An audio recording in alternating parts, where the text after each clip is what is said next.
ángeles del cielo. El Eterno es nuestro Dios. Como rayos y relámpagos salen todas sus manos. El Eterno es nuestro Dios. Dios no estaba bromeando al expulsar a Adán y Eva porque eso del cielo que crearon. Él viene muy pronto y espera que sepamos que el Eterno es nuestro Dios. El Eterno es nuestro Dios y reina arriba del cielo con amor, justicia y poder. El Eterno es nuestro Dios. El Eterno es nuestro Dios y reina arriba del cielo con amor, justicia y poder. El Eterno es nuestro Dios. Cuando la oscuridad cubra toda la noche, el Eterno es nuestro Dios. Con una palabra y dejó la luz. El Eterno es nuestro Dios. A través de sus promesas realizó todos sus planes, obras y compasión. Él murió en la cruz. No se olvide ni un día de decir que el Eterno es nuestro Dios. El Eterno es nuestro Dios y reina arriba del cielo con amor, justicia y poder. El Eterno es nuestro Dios. El Eterno es nuestro Dios y reina arriba del cielo con amor, justicia y poder. El Eterno es nuestro Dios. El Eterno es nuestro Dios. El Eterno es nuestro Dios. Amén, familia, pueden sentar, amén.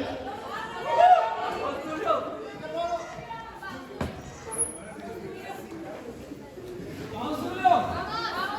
¡Predícalo! ¡Vamos, Tulio! ¡Vamos, Tulio! Preach. Amén, familia, buenos días. Qué increíbles las canciones, amén. Anima mucho a cantar las canciones porque todas vienen de escrituras. Entonces estamos cantando la palabra, proclamando la palabra de Dios en armonía, no como gustaríamos, amén, pero hay una cierta armonía ahí, amén. Pero a ver, hermanos, vamos a empezar el servicio con una oración, amén. Padre en cielo, gracias por esta mañana, Padre. Ayúdanos, Padre, a salir de acá diferente de cómo llegamos. Ayúdanos, Padre, a quitar de nuestro corazón cualquier hipocresía religiosa, Padre, cualquier engaño que simplemente de estar acá ya nos hace bien. Pero no se trata de eso, Padre. Se trata de venir acá con un corazón dispuesto a tener cambios, dispuesto a crecer en fe, dispuesto a cambiar la manera que pensamos, Padre. Ayúdenos, Padre, a mirar hoy el ejemplo de Jesús y salir de acá con decisiones, Padre, de ser más como Jesús, Padre. Ayúdanos, Padre, por favor, denos la fuerza, capacítenos. Ayúdanos, Padre, en verdad, a tener el carácter que el Señor quiere que tengamos y a tener la fe de cumplir con el destino que el Señor tiene para cada uno de nosotros, Padre. Padre, te amamos mucho, Padre. Gracias por ser un Dios misericordioso. Gracias, Padre, porque como somos tan fallos, como pecamos todos los días, Padre, pero gracias por su gracia renovarse cada mañana, por sus bondades, Padre, que se renuevan cada mañana. Amén. Y también, Padre, yo oro que nessa mañana no tenga ninguna distracción en nuestro corazón, ninguna preocupación. No estemos pensando qué vamos a hacer después del servicio, Padre, la semana, lo que sea, pero que ahora estemos 100% atentos a las escrituras, a tu palabra, lo que el Señor quiere enseñar para nosotros, Padre, y llenarnos de tu espíritu, Padre, ese primer amor que queremos mantener la llama encendida para siempre. Padre, te amamos mucho, te oramos todo en su nombre de Jesús, amén. Amén, amén, familia. Y para los que están visitándonos, los domingos estamos estudiando el libro de 1 de Samuel, amén. Entonces la semana pasada estudiamos 1 de Samuel capítulo 19 al capítulo 22. Hoy vamos a estudiar de los capítulos 23 al 25.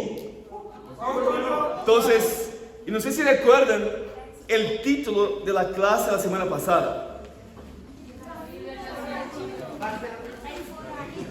Eso, mi esposa recuerda, ¿ven? ¿Se recuerda, ven? El título fue David el forajido justo.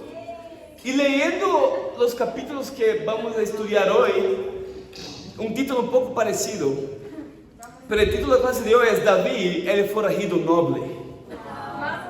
Vamos, Julio. Y yo tengo 3 puntos para nosotros, amén. Primer punto, la nobleza de la debilidad.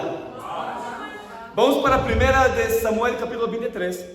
Ustedes recuerdan que un poco de contexto, bueno, haciendo una retrospectiva, ¿así se habla retrospectiva? De la semana pasada, terminamos en capítulo 22 y recuerdan que David estaba solo en la cueva de Adulán. Recuerda que él no tenía comida, no tenía ejército, no tenía arma y Dios le proveyó todo eso. Y estaba solo en la cueva. Y después llega su familia. Y después llegó a más 400 hombres bajo su liderazgo. ¿Recuerdan eso? Vamos a leer acá capítulo 23, versículo 1. Digo, hermano. Vamos, Julio. Los filisteos atacaron la ciudad de Quilá y saquearon los graneros. Cuando David se enteró de lo sucedido, consultó al Señor: ¿debo ir a luchar contra los filisteos? Mira qué increíble el corazón de David. David no está más solo. David tiene 400 hombres bajo su liderazgo. Y aún así, estando solo en la cueva, estando rodeado de 400 hombres, aún así David va a consultar a Dios. Dice: yo tengo que hablar con Dios antes de tomar alguna decisión. Y vamos a seguir leyendo. Versículo 2 dice: ve, responde el Señor, lucha contra los filisteos y libera Quilá. Pero los soldados le dijeron a David: si aún aquí en Judá vivimos con miedo, cuanto más si vamos a Quilá para atacar al ejército filisteo. ¿Cuál es la situación de los hombres de David? ¿Qué están diciendo? David, espera un momento, ya tenemos un archienemigo acá en Israel, Saúl. No necesitamos hacer más enemigos con los filisteos. Y acá David podría entregarse muy bien al miedo de los soldados. Pero David no lo hace. David lo que hace es que él va a ver la voluntad de Dios. Y mira el versículo 4. David volvió a consultar al Señor. Y él le respondió: ponte en camino y ve a Quilá, que voy a entregar en tus manos a los filisteos. Así que David y sus hombres fueron allá y lucharon contra los filisteos, derrotándolos por completo. David se apoderó de los ganados de los filisteos y rescató a los habitantes de la ciudad. Ahora bien, cuando Abiatar, hijo de Ahimelech, huyó a Quilá para refugiarse con David, se llevó consigo el efod. ¿Qué pasa acá? Cuando David descubre que los filisteos están atacando a Quilá, primero él: Dios, ¿yo debo atacar a los filisteos? Y Dios dice: sí, ve.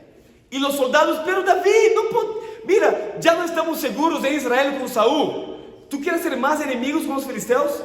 Y David: bueno, Dios, ¿yo debo ir a Quilá a atacar a los filisteos?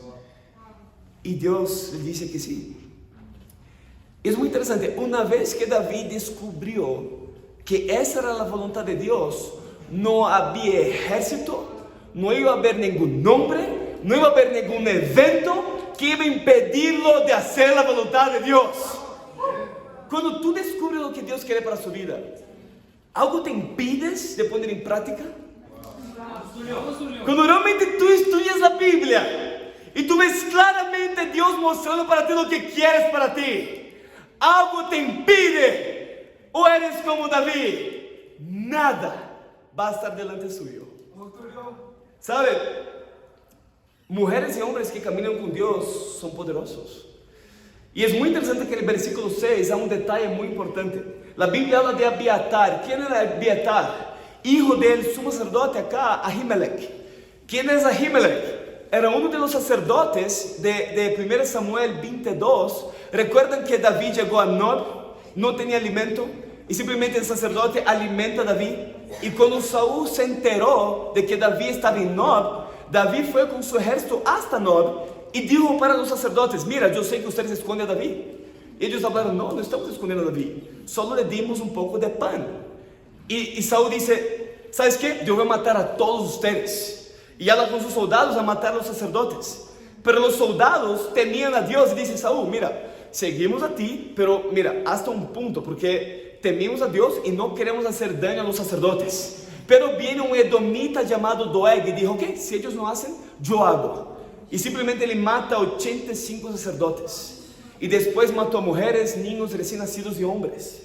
Y entre los sacerdotes que murieron fueron Ahimelech, el papá de Abiatar. Y cuando Abiatar, muy interesante, Abiatar va a Keilah junto con David, y la Biblia dice que Abiatar llevó el efod. Yo sé que todos saben qué es el efod, amén. Yo solo voy a hablar solo por ahí, capricho, amén. Pero el efod era lo que el sumo sacerdote utilizaba para tomar decisiones. Algo muy interesante, pero infelizmente no tenemos tiempo para estudiar sobre eso. Pero en Éxodo 28 muestra cómo el efod era hecho en el tiempo de Moisés. Tú puedes leer después. El efod era simplemente un bordado, era bordado artísticamente con oro, púrpura, carmesí, escarlata y lino fino, y pegado en el efod, como tiene una ropa ahí, y pegado, tenía algo de 24 centímetros más o menos, una tabla así más o menos creo que de piedra, y ahí tenía un montón de piedras como colgadas a esa tabla que ellos llevaban en el pecho. Eran 12 piedras, una piedra para cada tribu.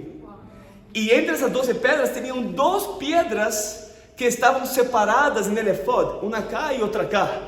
Una se llamaba Urim y la otra se llamaba Tumim. Y básicamente era lo que el sumo sacerdote utilizaba cuando acercaba a Dios. Porque en la Biblia leemos mucho, Dios dice eso. Tú nunca preguntó, pero ¿cómo Dios dijo? ¿Nunca preguntó eso? Por el efod. Cuando el sacerdote entraba en el santuario, él sabía que Dios iba a hablar Turim o Urim. Dios iba a hablar sí o iba a hablar no. ¿Están conmigo? Poco de contexto, ¿ven? Entonces, y es muy increíble. Si tú quieres hacer un estudio chévere de la Biblia también, todo es increíble. Pero después estudia Éxodo 28. Creo que va a animar mucho. Pero es muy increíble porque si tú miras en Éxodo 28, la Biblia dice que el motivo por lo cual Dios quiere que el sumo sacerdote, el líder del pueblo, lleve el pectoral de justicia. Perdón, yo voy a decir eso. El nombre de esa piedra que queda acá se llama pectoral de impartir justicia. Es simplemente el pectoral para tomar decisiones. Y uno de los motivos de por qué Dios quiere que el sacerdote utilice el pectoral de impartir justicias es porque cubre su corazón.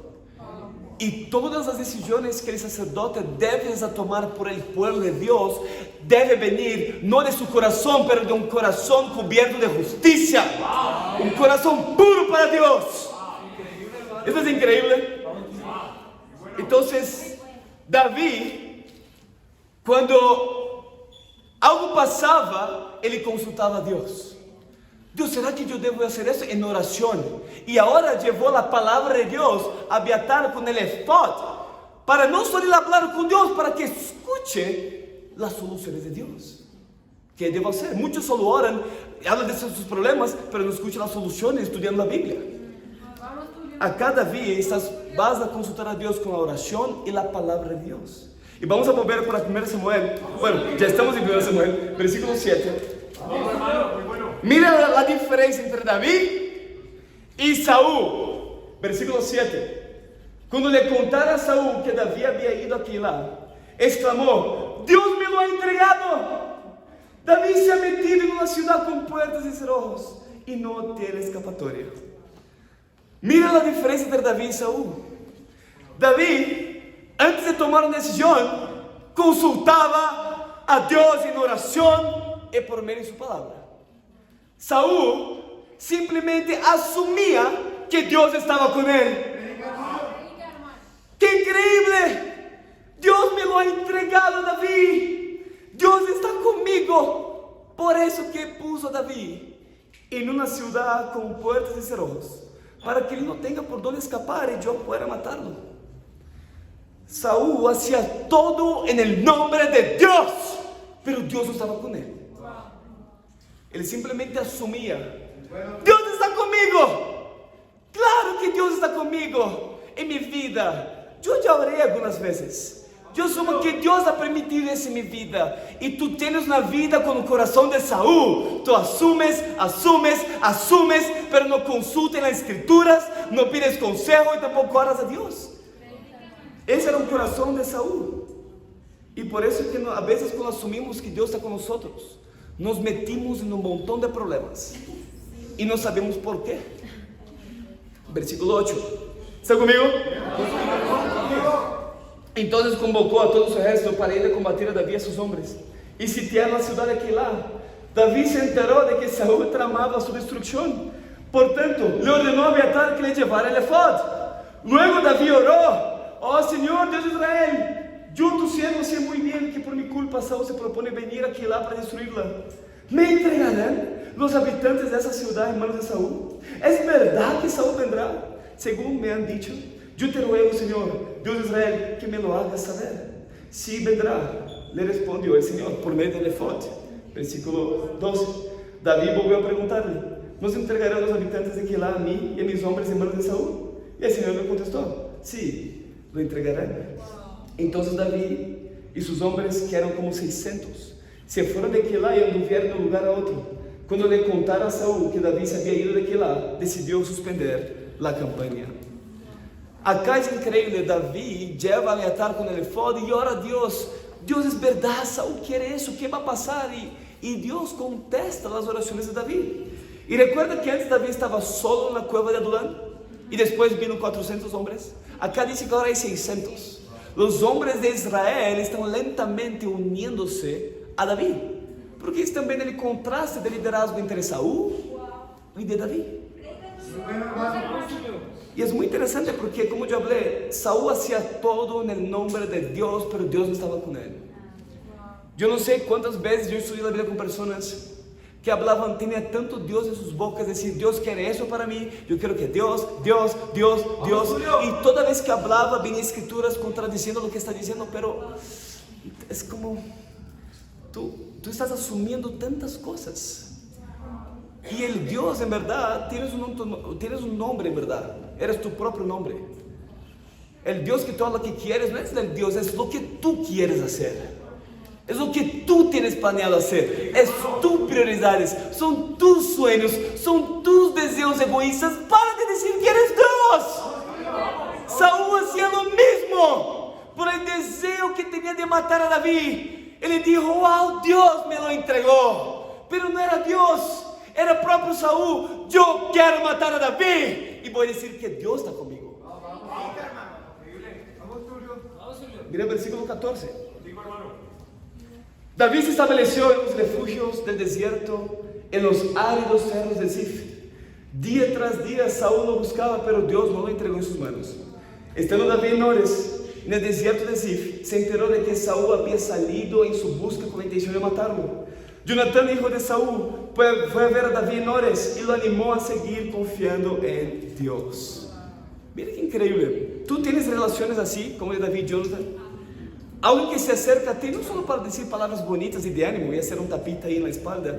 Mira, todo va a salir bien. Pero tú tienes amistades que realmente no solo dicen palabras de ánimo, pero que dicen: mira, tú debes cambiar.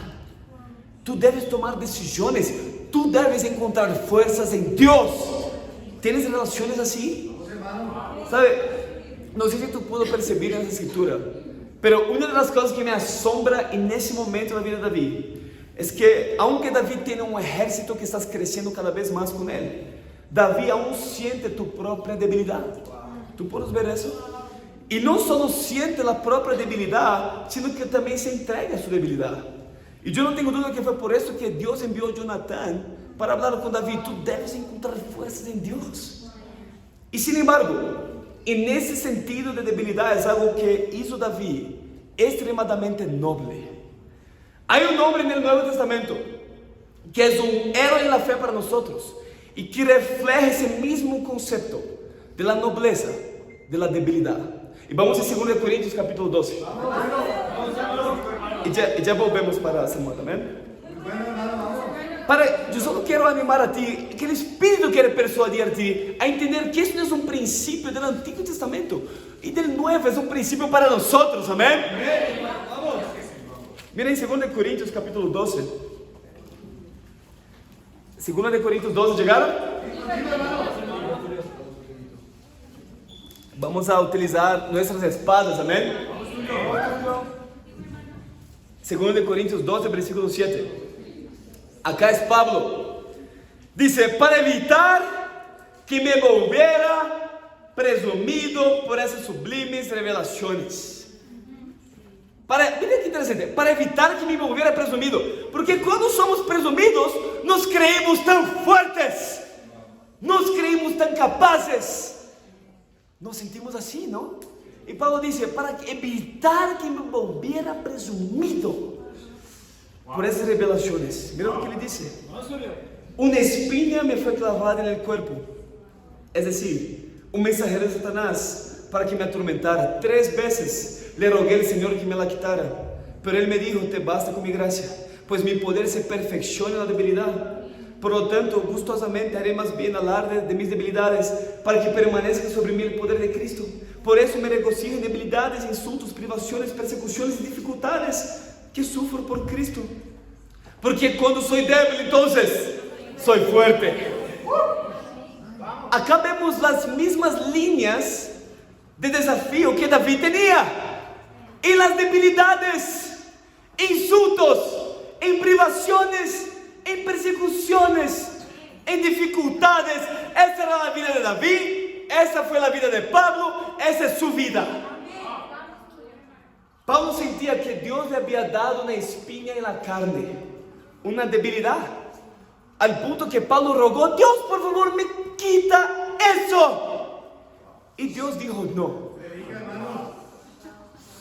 Porque yo quiero que tú, Pablo, sepas que tan débil eres. Vamos, Julio. Esa fue una de las cosas que hacía David noble. David sabía que él era débil.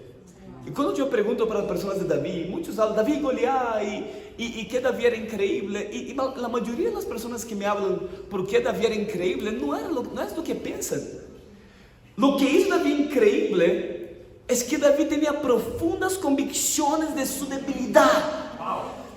Sea estando solo en la cueva de Adulán, o rodeado con 400 hombres, o con 600 hombres, David sabía que necesitaba de Dios. Cuando tú olvidas tus debilidades, cuando tú olvidas tus necesidades, tú vas a apartarse de Dios tan lejos como Saúl llegó. A un punto que tú vas a dejar de consultar a Dios por cualquier cosa y simplemente va a caer en una autosuficiencia. Sus tiempos con Dios ni son más diarios, tú lees solo de vez en cuando. En el fondo de su corazón, tú no lees la Biblia para guiar a ti, porque tú ya asumes que Dios está contigo. Esa es su vida, ese es su corazón. Ese fue el corazón de Saúl. Y sabes, Dios también te dio a ti una espina en la carne, te dio una debilidad para que tú no te volvieras presumido, sino que tú aprendieras a depender de Dios. Aprender de Dios cuando tú seas insultado, perseguido o pases por dificultades. Si tú no tuvieras la espina que Dios te ha dado, ese dolor en tu carácter, ese dolor en tu corazón, que en su mente piensa, yo quiero que mi vida sería tan más fácil si no hubiera esa lucha. Pero la verdad no es que tu vida sería más fácil. Tú no tendrías la chance de ser un discípulo si no fuera por esa espina. Si no fuera por ese dolor que Dios te dio, tú serías muy presumido para ser discípulo. Serías muy orgulloso para ser un cristiano. No te quejes de tu espina, sino entiende que la gracia de Dios duele. La gracia de Dios es hacerlo atormentar a ti para que tú dependas de Dios todos los días. ¿Cuál es mi reto para ti y para nosotros? Que tú desees salir de acá. Si eres discípulo, si eres un invitado acá, pero yo quiero animar a ti. Una decisión de ser una persona, un hombre, una mujer noble, como David fue. Reconozca tu debilidad. Cuando tú estés en tu cueva, cuando tú estés rodeado de un ejército, una de las maneras prácticas de eso es de tener increíbles tiempos con Dios todas las mañanas. Independientemente de cómo esté su vida, independientemente de su rutina, tener tiempos con Dios que va a mover su corazón todos los días y mantenga la llama de su primer amor encendida. Mi segunda cosa, cambie tu mentalidad. Cambia tu mentalidad. Tú no puedes pensar, yo soy Tulio, empresario y discípulo. Yo soy Cristian, estudiante de cine y discípulo. Yo soy Miguel, policía y discípulo. Cambias tu mentalidad. Tú debes entender que, tú debes decir, yo soy Joana, una discípula de Jesús. ¿Cuál es tu identidad? ¿Quién eres? Esa es la pregunta para ti. ¿Quién eres? David entendía quién él era. En su debilidad, estando solo en la cueva, rodeado de 600 soldados, David entendía quién él era. Y que él necesitaba de Dios y tomar y consultar a Dios antes de tomar cualquier decisión. Lo mismo con Pablo. Pablo dijo, entendía sus debilidades, decía, cuando yo soy débil, yo soy fuerte. ¿Saben? Por lo tanto, encontramos el primer rasgo noble de David, que es la debilidad. Y vamos a volver para 1 Samuel 24. ¿Están conmigo? Muy interesante que volviendo para 1 Samuel, ya llegaré. Vamos, Julio. 1 Samuel capítulo 24. Mi segundo punto, la nobleza de la humildad.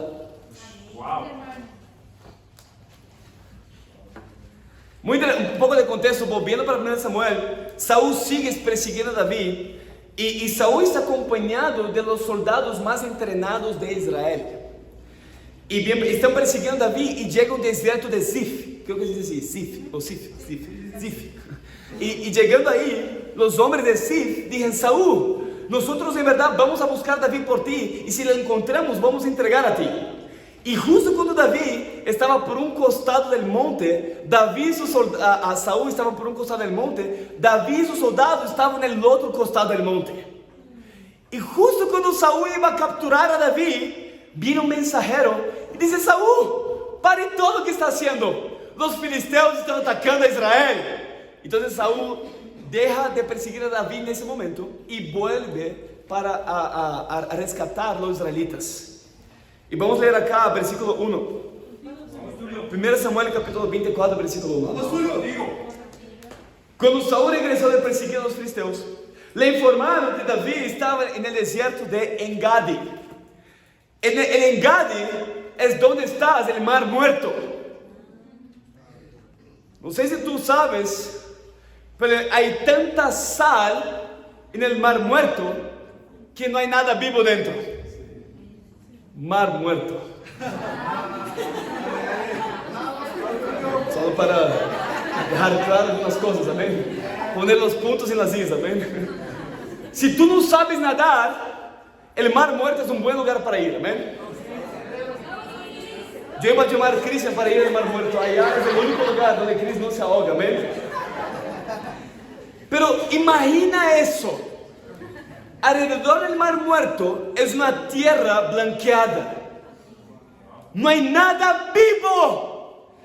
Es completamente un desierto porque la sal ha matado todo alrededor. Hay acantilados esparcidos. Y dentro de los acantilados hay muchas cuevas. Y fue durante ese periodo de la vida de David donde él escribe un salmo. El Salmo 63. Y vamos para allá. Salmo 63. ¿Están conmigo? Intenta ver si logras imaginar ese momento en tu corazón. Salmo 63, versículo 1. Oh Dios, tú eres mi Dios. Yo te busco intensamente. Mi alma tiene sed de ti. Todo mi ser te anhela, cual tierra seca, extenuada y sedienta. Te he visto en el santuario y he contemplado tu poder y tu gloria. Tu amor es mejor que la vida. Por eso mis labios te alabarán. Te bendeciré mientras viva y alzando mis manos te invocaré. Mi alma quedará satisfecha como en un suculento banquete. Sin duda estaba pensando en eso en ese momento. Y con labios jubilosos te alabará mi boca. En mi lecho me acuerdo de ti, pienso en ti toda la noche. A la sombra de tus alas cantaré, porque tú eres mi ayuda. Mi alma se aferra a ti, tu mano derecha me sostiene. Los que buscan mi muerte serán destruidos. Bajarán a las profundidades de la tierra. serán entregados a la espada y acabarán devorados por los chacales. El rey se regocijará en Dios. Todos los que invocan a Dios lo alabarán, pero los mentirosos serán silenciados. Tú puedes entender un poquito más de ese salmo, entendiendo el periodo en la vida de David. Él lo veía todo muerto al punto de que no hay nada acá y dice, sabes, tu amor es mejor que la vida. ¿Sabe? David tenía una intensa y emocional relación con Dios. Pero no sé si tú puedes ver en esa escritura la nobleza de la debilidad combinada con la nobleza de la humildad. Y volviendo para 1 Samuel, vamos para allá. 1 Samuel, capítulo 24, versículo 2. ¿Están conmigo? 1 Samuel, capítulo 24, versículo 2. Recuerden, estamos ¿dónde? En el desierto de Engadi. Amén. Solo un contexto ahí. Entonces, donde hay acantilados y muchas cuevas. Versículo 2. Entonces Saúl tomó consigo 3 batallones de hombres escogidos de todo Israel y se fue por los peñascos de las cabras en busca de David y sus hombres. Por el camino llegó un redil de ovejas y como había una cueva en el lugar, entró allí para hacer sus necesidades. Básicamente, Saúl quería ir al baño. Amén. Entonces Saúl está con 3 batallones de hombres, serían 3,000 hombres. Y en esa jornada con 3,000 hombres dice, un momento gente, paren los caballos, tengo que ausentarme por unos minutos, me regalen 2, o si comió mucha arepa, 5 minutos, pero bueno, y vas al baño acá a hacer sus necesidades, amén. La Biblia es muy clara, ¿no? Es muy gráfico. Cuando yo leo la Biblia, queda muy gráfico para mí, pero bueno, a veces más de lo que quería. Vamos a seguir leyendo. David estaba escondido en el fondo de la cueva con sus hombres. Miren, de tantas cuevas, Saúl quiere utilizar el baño en la cueva que está David y sus hombres. Qué momento, peor momento para algo pasar. Bueno, versículo 4. Y eso le dijeron, en verdad hoy se cumple la promesa que te hizo el Señor cuando te dijo, yo pondré a tu enemigo en tus manos para que hagas con él lo mejor que te parezca. David se levantó y sin ese ruido cortó el borde del manto de Saúl, pero le remordió la conciencia por lo que había hecho y les dijo a sus hombres, que el Señor me libre de hacerle al rey lo que ustedes sugieren. No puedo usar la mano contra él, porque es el ungido del Señor. De este modo David contuvo a sus hombres y no les permitió que atacaran a Saúl. Saúl no se percató de lo que pasó. Acá está Saúl haciendo sus necesidades. No imaginen eso. Y allá está David con sus hombres. Y él entra en un dilema. El hombre, todos mis problemas están acá. El hombre que intentó matarme inúmeras veces, que me está persiguiendo, me ha insultado, ha calumniado. ¿Y qué hago? Él, ¿qué hago? Yo lo mato, pero ¿qué hago? Y David se levanta y corta un borde del manto. Y después David sintió un remordimiento en el fondo de su corazón. Su conciencia pesó su conciencia porque David cortó el borde del ungido del Señor. Mira el versículo 18. Acá Saúl sale de la cueva. Saúl no sabe qué pasó, solo está un poquito mejor de la barriga. Amén. Versículo 8. Dice, pero David lo siguió gritando, majestad, majestad. Saúl miró atrás. ¿Se imagina Saúl? Acá no. Saúl miró hacia atrás y dijo, y David prostrándose en tierra, se inclinó y le dijo, ¿por qué hace caso su majestad a los que dicen que yo quiero hacerle daño? Usted podrá ver con sus propios ojos que hoy mismo en esta cueva el Señor lo había entregado en mis manos. Mis hombres me incitaban a que lo mataran, pero yo respeté su vida y dije, no puedo usar la mano contra el rey porque es el ungido del Señor. Padre mío, mire usted el borde de su manto que tengo en la mano. Yo corté este pedazo, pero a usted no lo maté. Reconozca que yo no puedo, que yo no intento hacerle mal ni traicionarlo. Usted sin embargo me persigue para quitarme la vida, aunque yo no le he hecho ningún agravio. Que el Señor juzgue entre nosotros dos y que el Señor me vengue de usted, pero mi mano no se alzará contra usted. Como dice el antiguo refrán, de los malos, la maldad. Por eso mi mano jamás se alzará contra usted. ¿Contra quién ha salido el rey de Israel? ¿A quién persigue? A un perro muerto, a una pulga. Que sea el Señor quien juzgue y dicte la sentencia entre nosotros dos. Que examine mi causa y me defienda y me libre de usted. Cuando David terminó de hablar, Saúl le preguntó: David, hijo mío, pero si eres tú que me hablas. Y alzando la voz, se echó a llorar. Acá vemos un hombre decidido a matar a David, a punto de tener un ejército de 3,000 hombres, los mejores soldados de Israel. Y David, en su humildad, no por la bondad de Saúl, en su humildad, porque David creía en un Dios soberano, que Dios estaba cuidando de él. Y la humildad de David delante de Dios le permitió ser humilde delante de una autoridad injusta. ¿Sabe? Y la autoridad, Saúl, simplemente se echa a llorar. Y ahí en ese momento hubo paz entre David y Saúl. En ese momento. Acá hay un principio bíblico. Cuando un matrimonio hay paz, cuando naciones hay paz, cuando pueblos, personas hay paz, hay un principio bíblico acá. Cuando uno de los dos lados decide dar gracia. Gracia es dar lo que el otro no merece. Y cuando uno de los lados decide dar gracia, es cuando hay paz en un matrimonio, es cuando hay paz en amistades, es cuando hay paz entre naciones. El rey impío, Saúl, se quedó tan asombrado por recibir la gracia que salió de la nobleza de la humildad, que se echó a llorar. Y mira el versículo 17. Has actuado mejor que yo, continuó Saúl. Me has devuelto bien por mal. Hoy me has hecho reconocer lo bien que me has tratado, pues el Señor me entregó en tus manos y no me mataste. ¿Quién encuentra a su enemigo y le perdona la vida? ¿O qué Saúl está entendiendo acá ahora? Que David no era su enemigo. ¿Y quién encuentra a su enemigo y le perdona la vida? Que el Señor te recompense por lo bien que me has tratado hoy. Mira esa escritura.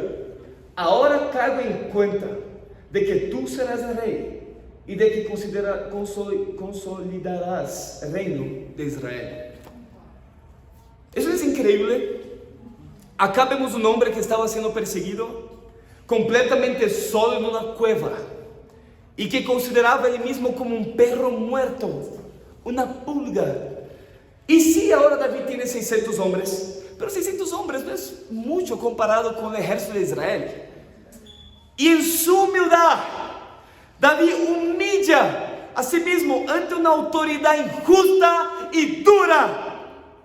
Y esa autoridad, cuando ve eso, reconoce que Dios es el elegido, futuro elegido del rey de Israel, y se echa a llorar. ¿Sabe? Muchos de nosotros no entendemos la nobleza de la humildad y su poder. No entendemos. La verdadera humildad, bíblicamente y espiritualmente, harás que vaya más allá de lo que cualquiera uno fue. La verdadera humildad te vas a hacer importarte más de lo que las personas dicen que es sabio. La verdadera humildad vas a hacer a ti arriesgarte más de lo que los otros piensan que es seguro. La verdadera humildad vas a hacer a ti a soñar más de lo que los otros dicen que es práctico. Y la verdadera humildad vas a hacer a ti esperar más de lo que los otros dicen que es posible. Eso es lo que hace la verdadera humildad. Empieza con la entrega a Dios. Muy bueno, hermano.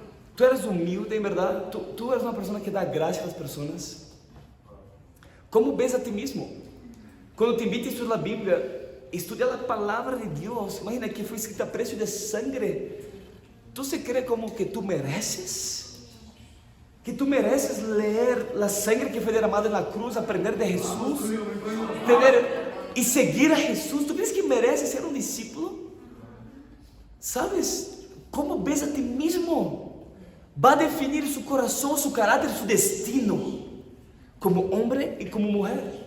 Tú puedes decir Dios con los labios, yo no soy nada, pero tú puedes vivir en la tierra como un rico, totalmente independiente de Dios.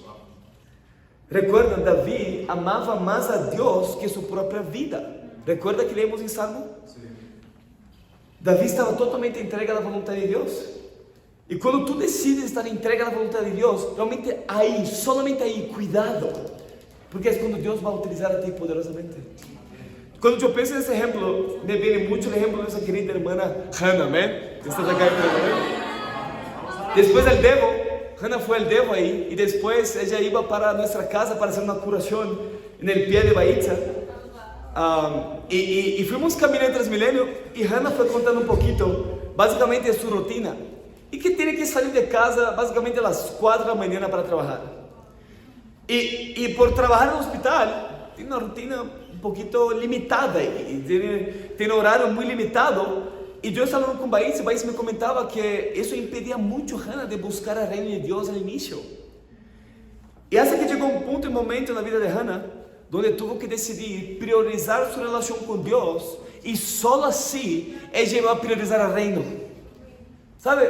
Tú solo priorizas el reino cuando tu relación con Dios es lo más importante de todo. Y la primera decisión que Hannah tomó fue de yo quiero tener la valentía, no sé cómo va a ser, pero yo voy a tener la fe de hablar con mi jefe para no trabajar los domingos y cambiar los horarios en la semana para que yo pueda hacer los servicios, evangelizar, compartir mi fe. Y ella hizo eso y le logró el permiso, amén. Pero la segunda decisión llegó. Hannah vivía, ¿cómo decir? Yo creo que cerca de Keilah, quizás acá de la Biblia, quizás en el desierto de Sif también. No había nada vivo allá, no, pero Hannah vivía muy lejos. Hannah tenía que tomar otra decisión, en verdad, de vivir con las hermanas para recibir ayuda en su relación con Dios. Y ella, en verdad, ahora Hannah no es solo una hermana fiel que va a trabajar a las 4 de la mañana, pero está en todos los intersemanales, todos los servicios, todas las reuniones. ¿Cuál es tu excusa para hacer un servicio? ¿Pereza? ¿Frío? ¿Sabes por qué es eso? Porque tú eres orgulloso. Tú no entiendes la nobleza de la humildad, de entender quién eres delante de Dios. Tú hablas a Dios con su boca, pero en su corazón crees que merece todo. Por eso que cuando hace frío, ay, está frío, yo no puedo ir, mira, ¿qué hacer? Ay, eso fue lluvia, mira, no puedo ir. Y está con una foto así, mira, está lloviendo. ¿Sabes? Eso es ridículo. Eso realmente es chistoso, pero es ridículo. Pero eso muestra tu relación con Dios, es como ves a ti mismo. Es como ves a ti mismo. Y sabe, con ese ejemplo de Hannah y de David, yo veo hombre y una mujer que honra a Dios, no con sus labios, pero con todo su corazón. Que ama a Dios más que su propia vida, más que su propio trabajo, más que su propia rutina, sus hábitos. Hannah puede repetir Salmo 63, yo amo a ti, Dios, más que mi preciosa vida. La pregunta es, ¿tú puedes decir eso? Tú puedes decir eso, no decir con los labios, pero con sus decisiones. Tú lo puedes decir. Y mi último punto, la nobleza de la misericordia. Vamos para 1 Samuel, capítulo 25. Y acá vamos a leer un versículo muy, muy triste. ¿Recuerdan que estudiando Samuel, el primer servicio, hablamos de Hannah? ¿Hannah? Se habla, en la Biblia habla Hannah, ¿no? Dos nombres confunden, ¿no? Hannah. ¿Ustedes recuerdan que hablamos de Hannah? ¿Recuerda? Hannah rogó a Dios y Dios dio a Samuel. Y acá leímos una escritura muy triste. Versículo 1. Dice, y Samuel murió y fue enterrado en Ramá, donde había vivido. Todo Israel se reunió para hacer duelo por él. Después de eso, David bajó al desierto de Maón. Acá vemos el fin de una era. Samuel, el hombre que marcó el tiempo en los tiempos de los jueces, el hombre que estuvo ahí cuando Israel tuvo su primer rey en la historia, Saúl, mueres. Y los israelitas se reunieron para hacer duelo por Samuel. Los israelitas querían honrar a Samuel por su vida. Yo me pregunto, solo ese versículo, me vino nuevamente, ¿qué van a decir de nosotros cuando llegue nuestra hora? ¿Sobre qué van a recordar de ti? ¿Sobre qué van a honrar a ti cuando llegue ese momento? Acá versículo 2, vamos para allá. Había en Maón un hombre muy rico, dueño de 1000 cabras y 3000 ovejas, las cuales esquilaba en Carmel, donde tenía su hacienda. Se llamaba Nabal y pertenecía a la familia de Caleb. Su esposa Abigail era una mujer bella y inteligente. Nabal, por el contrario, era insolente y de mala conducta. Acá nos presenta una pareja, un matrimonio, Abigail y Nabal. Y cuando hablamos con muchos casados, nos encanta leer esa escritura. Mi esposa es Nabal.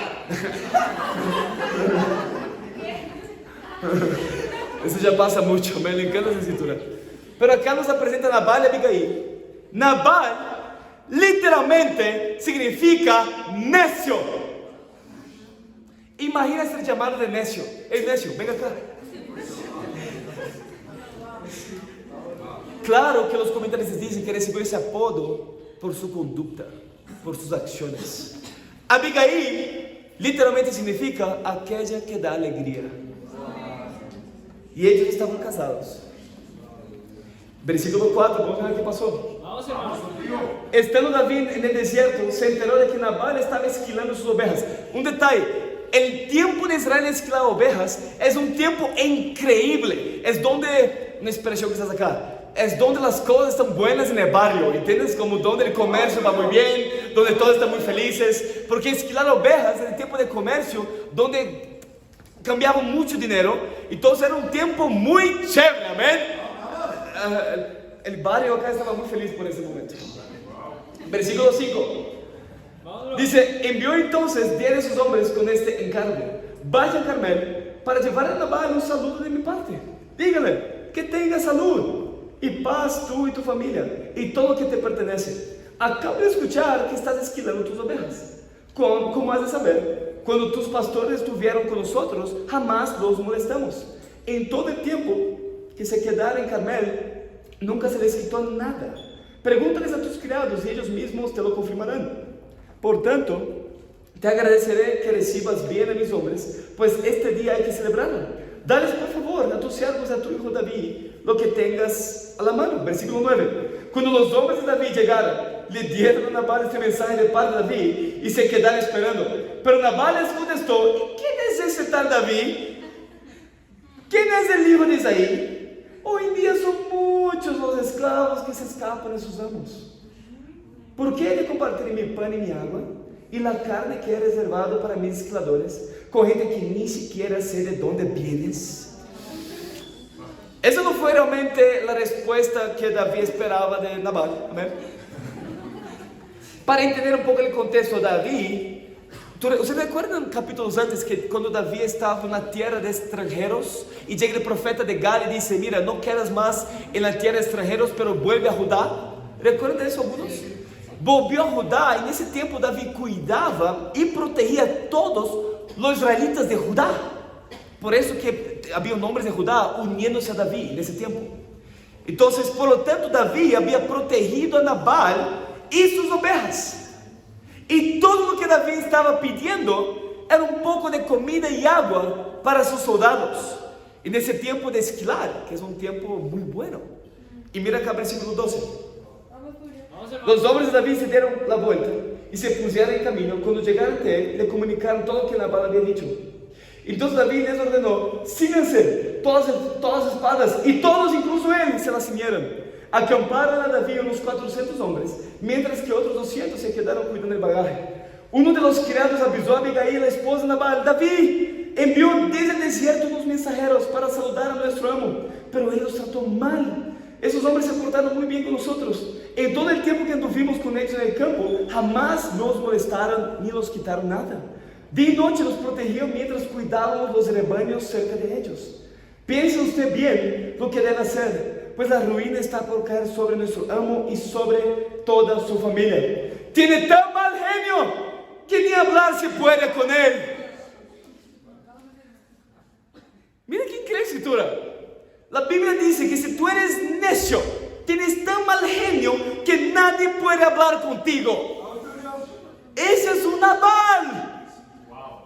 Y tú puedes ser un Nabal, hombre o mujer. Si nadie puede persuadir a ti, si nadie puede hacer cambiar de parecer, si nadie cambia sus pensamientos, su actitud, tú eres un Nabal.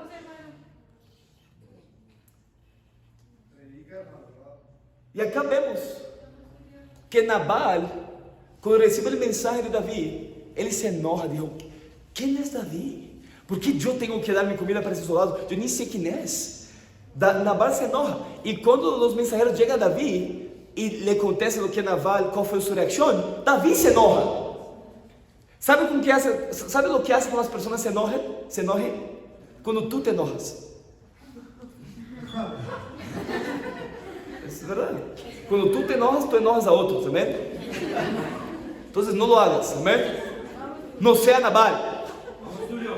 Y muchos matrimonios así, infelizmente. Tú vas a ver el típico matrimonio que yo he aprendido mucho en América Latina, donde la mujer tiene la cabeza de liderar y el esposo queda ahí con los brazos para atrás, ahí, solo entretenimiento, solo piensa en divertirse, no hace nada. Tú hablas con él, entra por acá, sale por acá, no cambia su actitud. Es simplemente un hombre de 40 años con una madurez de 10 años, emocionalmente.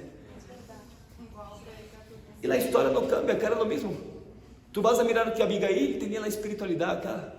Ella que lideraba el matrimonio. Mientras Nabal ahí solo la embarraba por su necedad. Tú eres así. Mira el versículo 18.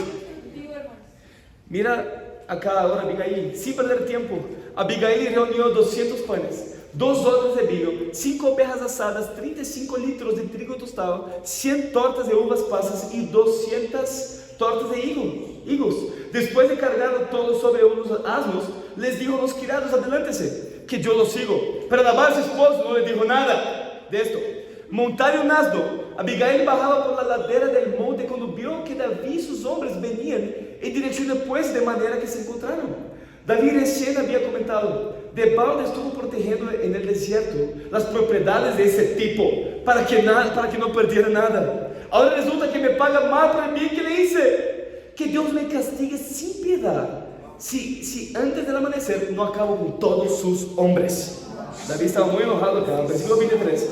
Cuando Abigail vio a David, se bajó rápidamente del asno y se inclinó ante él, prostrándose rostro en tierra, se arrojó a sus pies y dijo, Señor mío, yo tengo la culpa.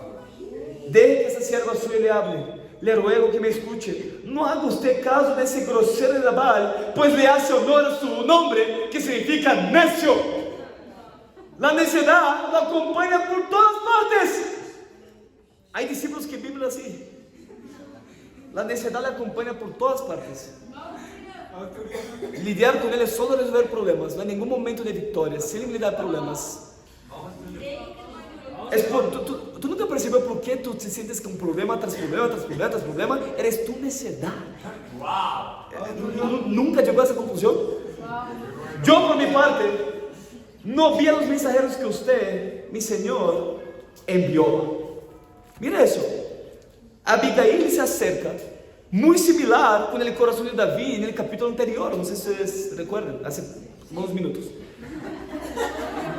Y en total humildad, Abigail se postró rostro en tierra y asumió la responsabilidad por las malas acciones de su esposo. Mira el corazón de Abigail. Hay personas que ni asumen las responsabilidades por sus propios pecados, cuanto más por los pecados de los otros. Imagina ese momento. Abigail sabe quién es David y su reputación. Ella sabe que David está enojado y quiere destruir a Nabal y sus hombres. Así Abigail va en dirección a Nabal, Abigail va en dirección a David y sabe que puede ser asesinada. Pero aún así va. Mira la respuesta de David, versículo 32. David le dijo entonces a Abigail, bendito sea el Señor Dios de Israel, que te ha enviado hoy a mi encuentro, y bendita seas tú por tu buen juicio, pues me has impedido derramar sangre y vengarme con mis propias manos. El Señor Dios de Israel me ha impedido hacerte mal, pero te digo que si no te hubieras dado prisa en verme a mi encuentro, para mañana no le habría quedado viva Nabal ni uno solo de sus hombres, tan cierto como que el Señor vive. Dicho eso, David aceptó lo que ella había traído. Vuelve tranquila a tu casa, añadió. Como puedes ver, te he hecho caso, te concedo lo que me has pedido. Cuando Abigail llegó a la casa, Nabal estaba, mira, Abigail en la lucha, luchando para salvar a sí mismo y su familia. Mira Nabal. Nabal estaba dando un regio banquete. Se encontraba alegre y muy borracho. Así que ella no le dijo nada hasta el día siguiente.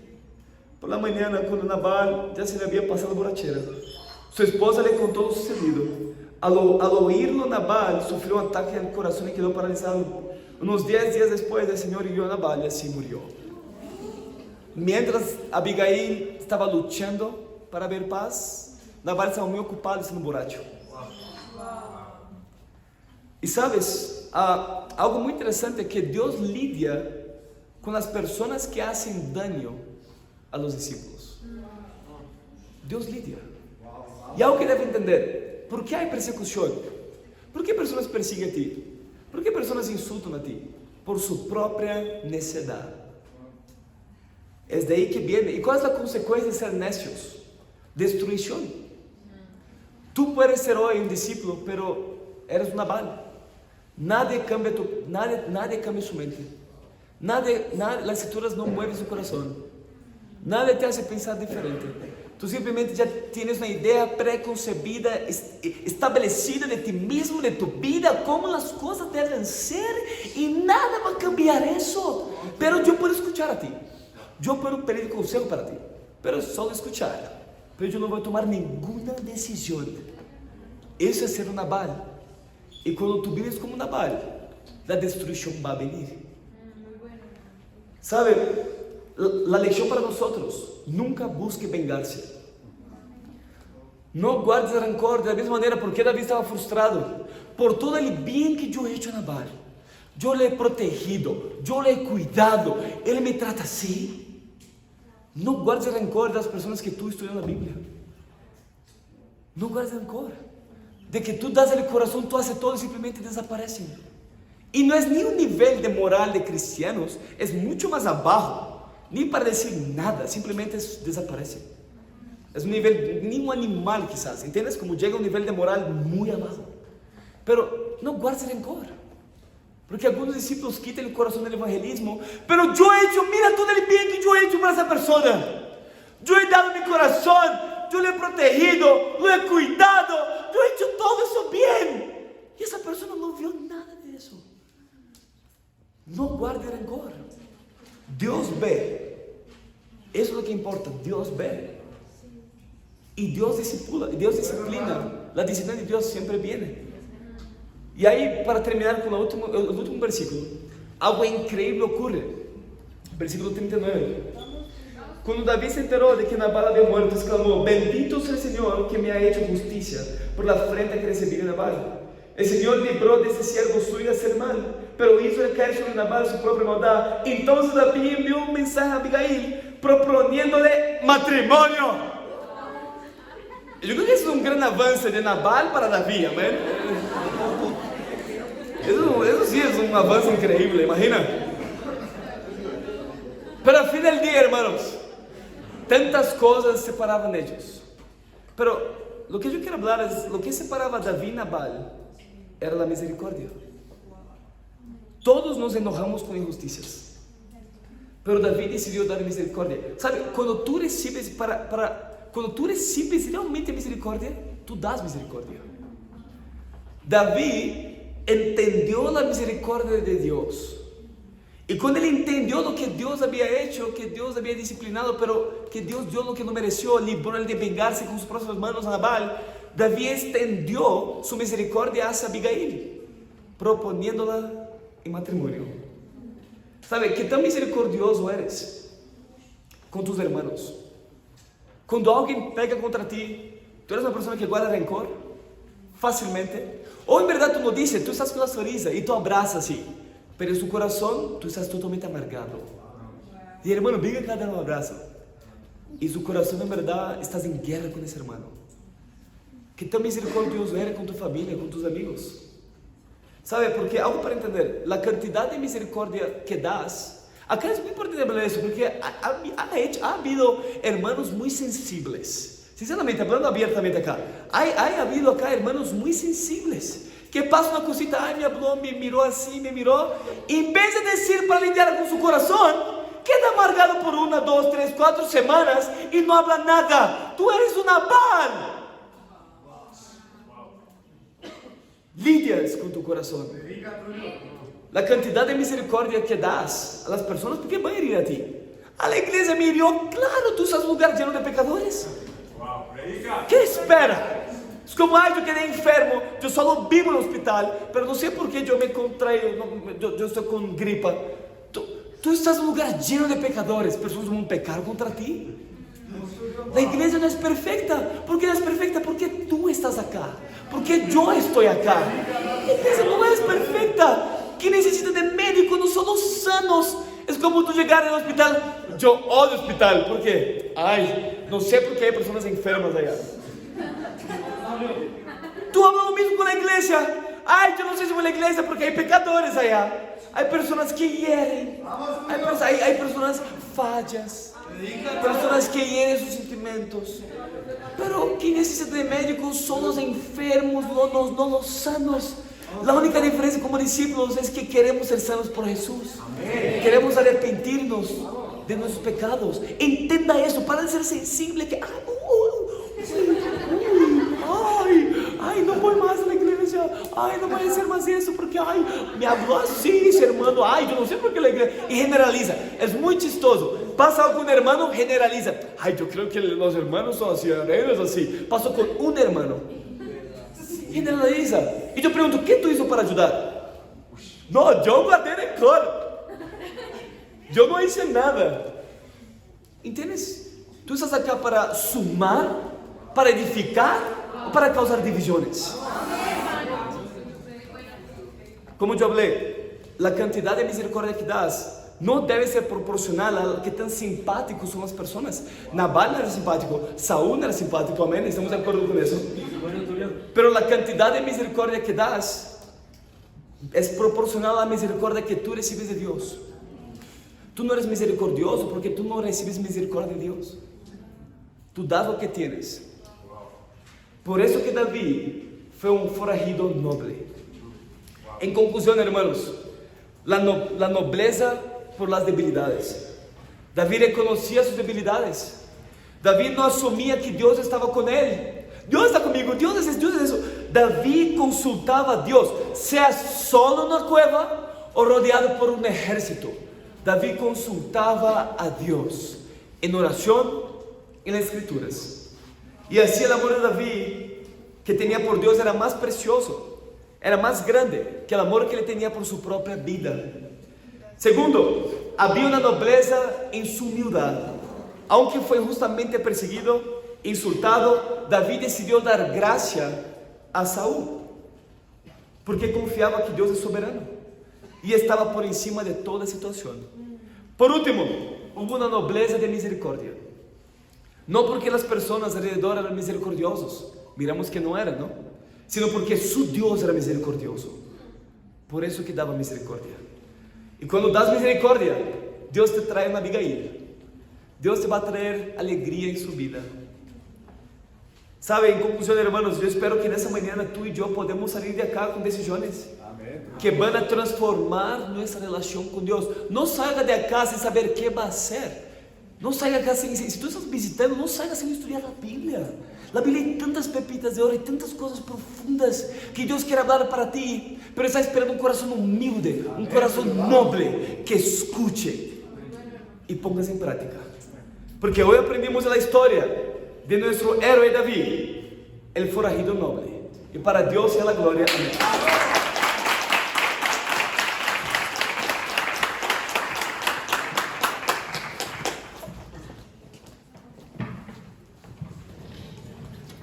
Amén, familia, vamos a cantar ¿Quién es Dios para nosotros?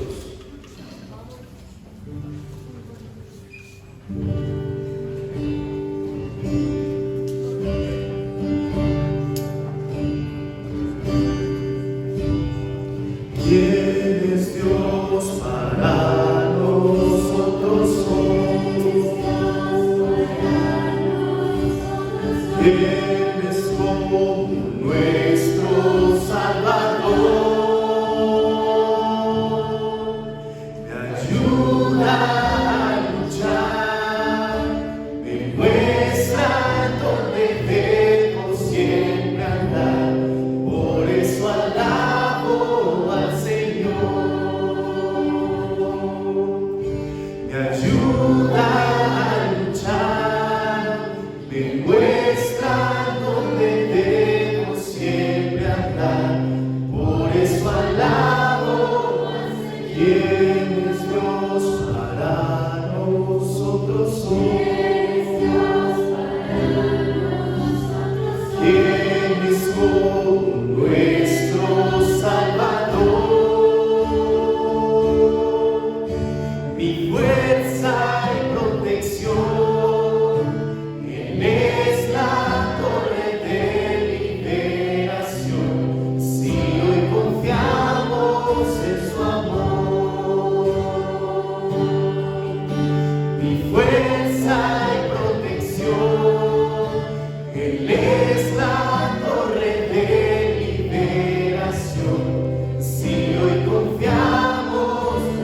¿Quién es Dios para nosotros hoy? ¿Quién es como nuestro Salvador? Me ayuda a luchar, me muestra dónde debo siempre andar, por eso alabo al Señor. Me ayuda a luchar, me muestra dónde debo siempre andar, por eso alabo al Señor.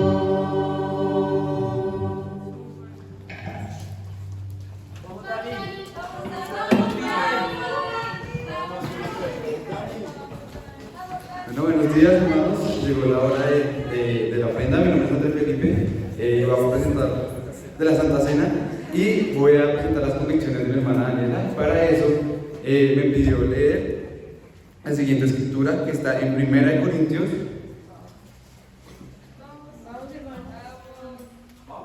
7, 22 al 24.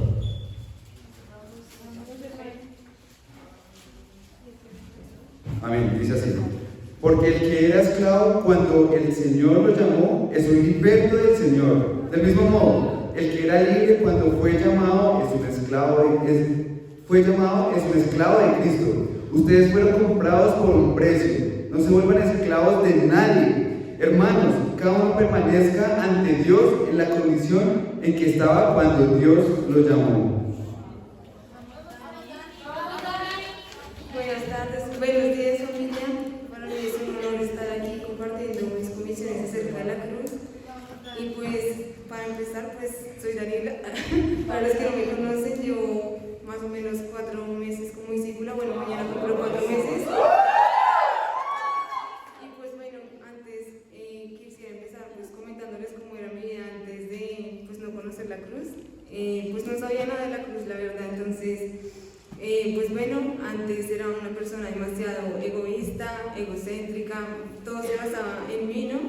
Entonces, pues sí, eso me llevó a tener mucho orgullo en mi corazón. Pensaba que todo lo que yo hacía eran mis fuerzas, no dependía de absolutamente nadie, a pesar de que supuestamente conocía a Dios. También pensaba que el mundo y todo pues giraba en torno a mí, que yo era como el centro de todo.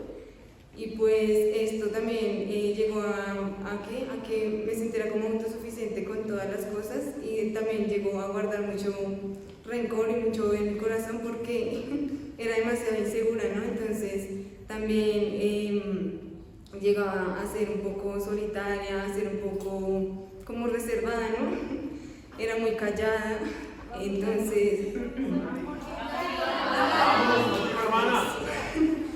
en ocasiones me aislaba demasiado, entonces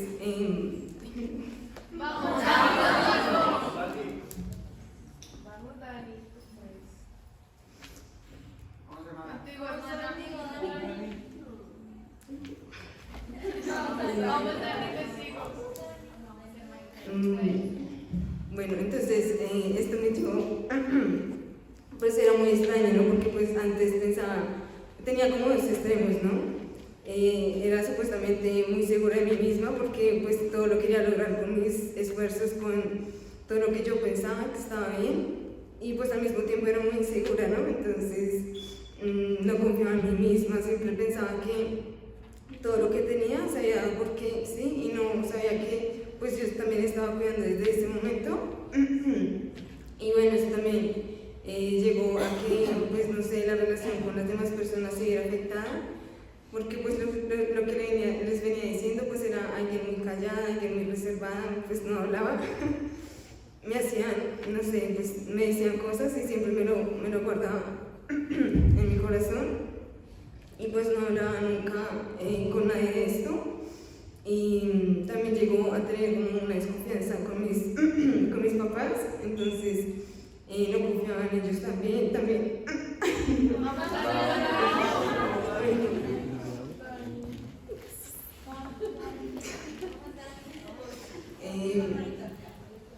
También pues no demostraba como el amor hacia mis padres, era también muy ingrata, muy desagradecida con lo que pues ellos me podían ofrecer, tal vez me sentí incomprendida también a veces, entonces eso afectaba que pues no los viera como mis padres que tal vez me amaban, sino que los veía como personas que estaban ahí ya, entonces me sentía muy sola, entonces no confiaba en nadie, no confiaba en mí misma.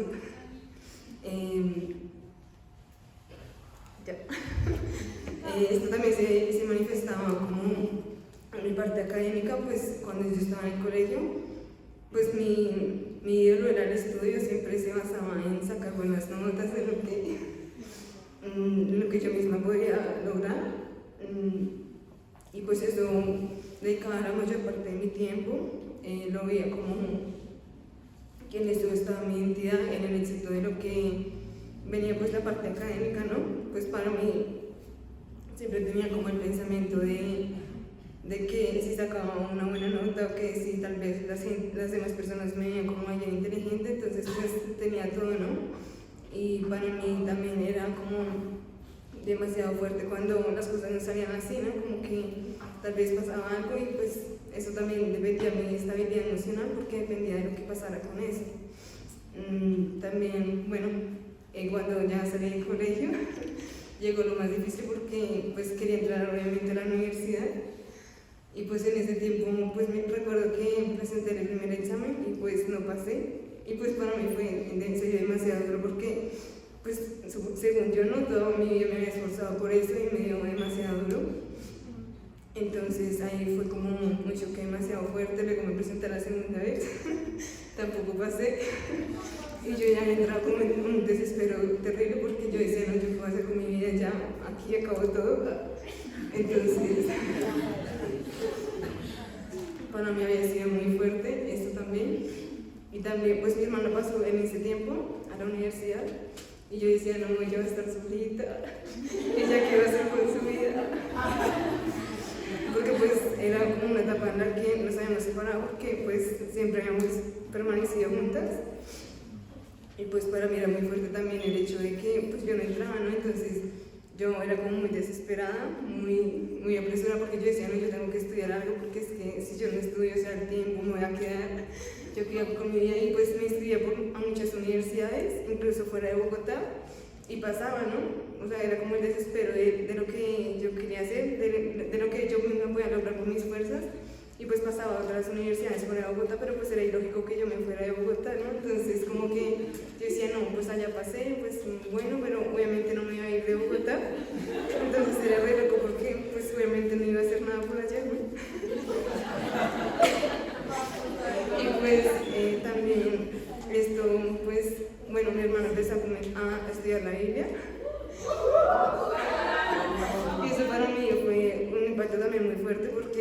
recuerdo que ya tuve el estudio, incluso ella me escribió y me dijo, ay no, mira que encontré como muchas personas especiales en la universidad, me invitaron a estudiar la Biblia y yo, ¿en serio?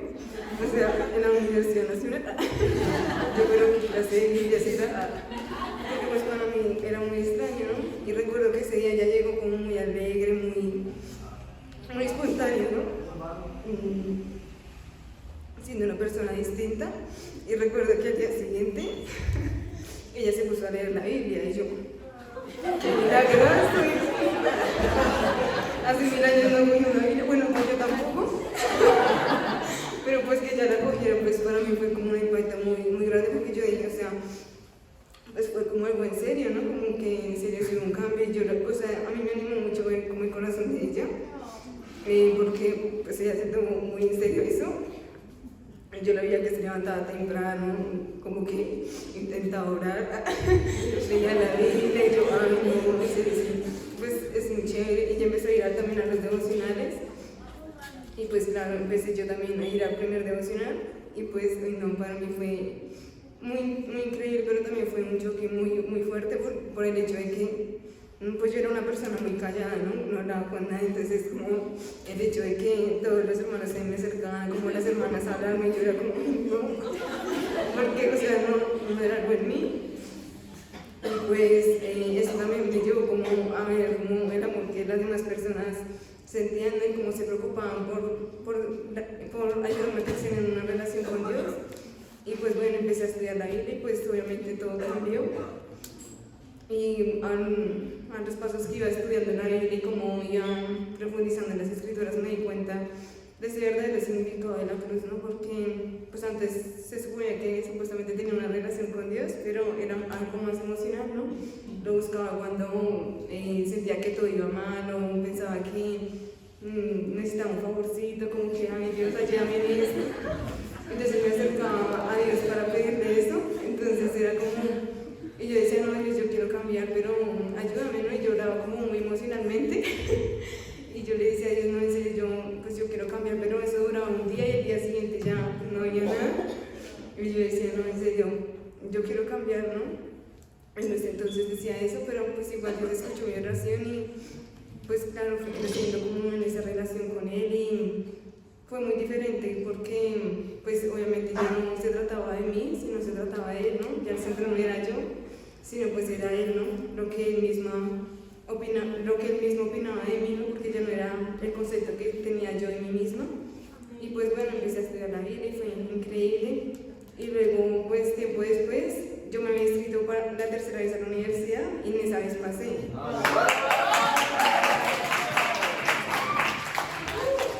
Pues yo recuerdo que pues sí, fue como una felicidad haberme dado cuenta que había pasado, pero pues obviamente fue como una felicidad momentánea, porque pues era como el momento, ¿no? Como, o sea, que pasé y ya, pero ya después sí me había olvidado que había pasado. Era como muy loco porque pues, yo estaba buscando mucho eso, ¿no? Como quiero pasar a la universidad, quiero entrar, quiero hacer algo, ¿no?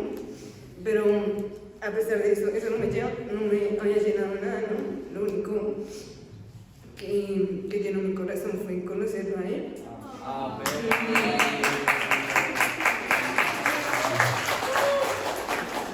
Conocer también pues, de su palabra, conocer todo el amor que Él tenía hacia mí, cómo me buscaba, ¿no? Porque a mí me asombraba mucho eso, ¿no? El hecho de que Dios busca a las personas, no somos nosotros, ¿no? Y pues para mí era como un privilegio porque yo decía, o sea, Dios que está en mí. O sea, no sé nada, en serio que ya ese concepto que tenía de mí misma, ya había sido pues derribado porque pues ya pues no creía en lo que yo misma pudiera pensar, sino en lo que Dios decía de mí, ¿no? Entonces pues esto pasó y pues bueno, cuando ya me di cuenta de todo lo que había pasado con Dios, de cómo Él me había levantado y sacado de todo lo que estaba sumida, ¿no? Como en mí misma, en el orgullo, en el egocentrismo que tenía, pues empecé como a tener cierta idea de lo que ya había hecho Dios, y pues eso para mí es la cruz, ¿no? Esa libertad que me da Él de salir de mis pensamientos, de mis emociones, de todo lo que estaba sumida, y el amor, ¿no? El amor que tuvo siempre. Y pues para mí pues fue muy bueno, y pues yo los quiero invitar a todos ustedes a recordar ese sacrificio que Dios hizo en esa cruz, porque pues no merecíamos nada, ¿no? Y pues también los quiero invitar a que puedan tomar la cena con ese corazón agradecido, con ese corazón que verdaderamente lo quiere agradar a Él, porque Él nos tomó y nos escogió aún siendo nada, ¿no? Entonces los quiero animar con eso, y pues y ya.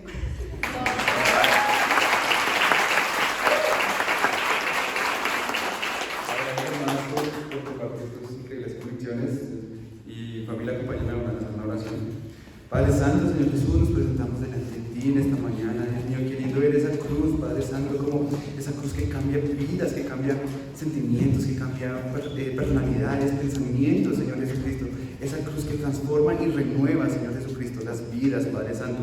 Por favor, Dios mío, haznos conscientes, Dios mío, de este gran acto, Dios mío, de amor que tú has hecho para con nosotros, Padre Santo, porque aún no siendo merecedores de eso, tú lo has hecho, Señor Jesucristo, y queremos participar, Dios mío, de ese jugo que significa tu sangre y ese pan que significa tu cuerpo, Dios mío, completamente conscientes, Dios mío, de lo que fue ese acto, Padre Santo. Muchas gracias, Dios mío, en Cristo Jesús. Amén y amén.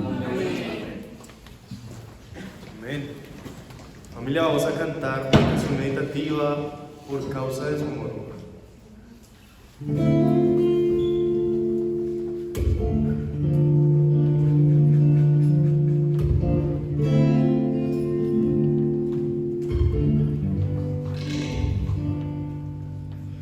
Con todo corazón yo clamo a ti. Respóndeme, oh Dios eterno, y obedeceré a tus mandamientos. Ayúdame por causa de tu amor. Con todo corazón yo clamo a ti. Respóndeme, oh Dios eterno, y obedeceré a tus mandamientos. Ayúdame por causa de tu amor. Sálvame y seguiré a tus órdenes. Antes del sol nacer yo oraré a ti, pues hoy mi esperanza está en tu promesa. Úsame por causa de tu amor. La noche entera estoy yo sin dormir, para en tu palabra meditar. Dame nuevas fuerzas para hacer tu voluntad. Cámbiame por causa de tu amor. Por eso no dejaré de alabar, porque tu compasión es grande. Ve como amo yo tus enseñanzas. Sálvame por causa de tu amor. Con todo corazón yo clamo a ti. Respóndeme, oh Dios eterno, y obedeceré a tus mandamientos. Ayúdame por causa de tu amor. Sálvame. Sálvame y seguiré a tus órdenes. Antes del sol nacer yo oraré a ti, pues hoy mi esperanza